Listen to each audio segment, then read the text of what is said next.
time now to speak to our second panel of the evening, High Wycombe's finest. I can introduce you to Peter Tichborne, who's a management consultant, and I think plans to vote Tory, am I right? That's right. Rebecca Hickman, charity consultant, not quite sure where you are. Chris Morris, marketing manager, and Mark Sweeney from the Students' Union at the local university here. So, Tory since 1951. Can anything change? I better ask each of you. Do you think anything can change this time round, Peter? No, I don't think so. I think that the way things are going at the moment, with both attitudes to Brexit, the success the Conservatives had in policies outside of Brexit, I think that with Boris in charge, we will we'll see a resounding victory. Right. So across the country. So that you're planning to vote. Absolutely. Tory. Yes. Yeah. So, Rebecca, I mean, do you think things can change? I think they absolutely can. We, as in Labour, came within a whisker of winning it in 1997. We were only 6,000 votes behind in 2017. And in the EU elections, the Tories came fourth in this constituency. And I think people have had enough. I think they're tired of Steve Baker. I think they feel that we've had an MP that hasn't represented us. We're a Remain constituency, but we have one of the most hardline... Is Labour a Remain party? Well, it's a democratic party. It's saying, so put it back. Mean? It means have a second referendum. Right. It's the only party that's actually saying have a second referendum, go back to the people, and let the people decide based on the information that we actually now have and that we didn't have in 2016. Okay, well, we'll get into that in a moment. But Chris, I mean, do you think things can change here? I'd echo a lot of what you just said, actually, other than the fact that I'd probably put more of an emphasis on the Liberal Democrats, which may sound a bit strange. We didn't do so well in 2017. But if you look at European elections, and if you look back, I know it's going way back a bit now, but look back at 2010, we were way ahead of Labour. Suggests we've got natural sympathy towards the Lib Dems in this constituency, and as we get over the hangover from the coalition years and then throw Brexit into the mix, and the fact that we're the only party that's giving a clear way out of this, just to stop the whole thing. Now, Mark, I was at the university today. I mean, the problem, I guess, with university students tends to be turnout and registering and where they register. I mean, are they going to get sorted out, do you think, this time? It's turnout as well. I think it's confusion half the time as well, and we've seen a lot of the dialogue, particularly around Brexit, has been particularly confusing and often misled. At the university, working really hard to get as many students registered to vote as possible. Like you said, the majority is 6,500. We've got 14,000 registered students. Whether it be if it's a vote for Labour, it's a vote for Jeremy Corbyn. And now you've got people like Ian Austin coming out against his own leader saying, please, Labour voters, vote Conservative, keep Jeremy Corbyn out of power.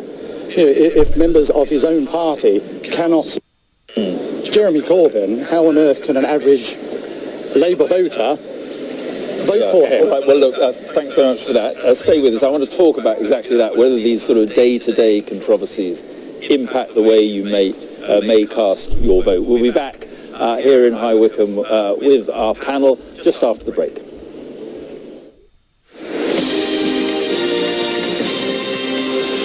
With our panel of local voters, Peter Tichborne, Rebecca Hickman, Chris Morris and Mark Sweeney. And we were just talking before about whether these stories that come up every day, the controversies about Labour, the controversies about the Tories, both parties struggling at the moment, do they have any impact on the way you vote?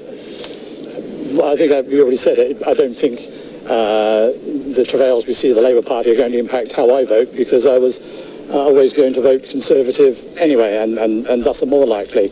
But I think, as we were saying just before the break, when his members of his own party are coming forward and saying, you cannot vote for Jeremy Corbyn, this man will destroy the country, I think an ordinary voter who may have been considering voting Labour needs to stand up and think very carefully about who they're going to vote for. Yeah, but the Tories got their own problems. I mean, Alan Cairns resigning, Jacob Rees-Mogg, what he was saying. Yes. I mean, it's not all plain sailing for the Tories, is it? No, not at all, no.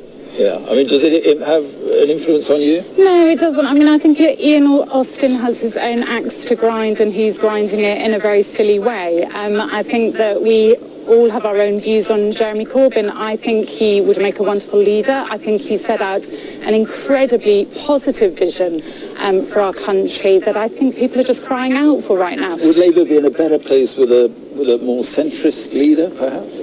Possibly, but possibly not, because I actually just think we have gone so backward over the last 9 years. Looking around in Wycombe, we have 13,000 families living in poverty here. We have homeless numbers at unprecedented levels, 150 people sleeping on the streets in this small town just over the last year.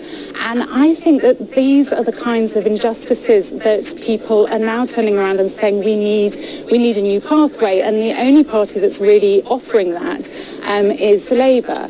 They say that... Chris, let's just have a word on this issue. I'm lucky, as I live down, we've not had any controversies yet. So obviously it's not going to vote. But one of the things that you're talking about there, what worries me, and going back to the question about would Labour do better with a more centrist leader, obviously both the major parties are now skewing in either direction.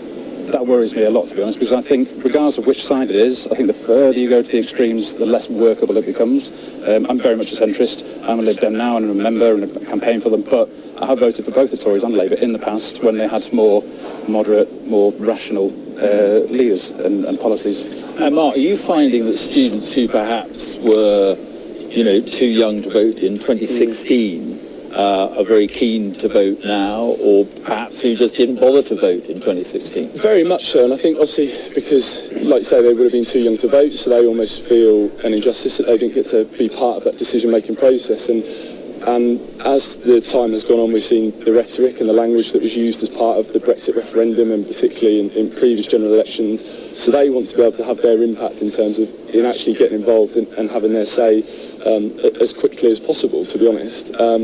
And it is a really challenging time because, like you said, these daily occurrences where there's news stories coming out. And I think the biggest thing for students and also the wider public who are not necessarily strongly informed is when those news stories are reported in the media and they hit the headlines and they're actually factually incorrect in the way that they're reported. We look at the Conservatives this week and their video of Keir Starmer and how quickly they had to double down on that. It just makes the whole process harder for anybody to be able to understand. Yeah, I mean, has Brexit done something to this country that is going to take a long time to recover from? Well, I think for the Conservatives, what Brexit has done is distracted from all the good work they've done.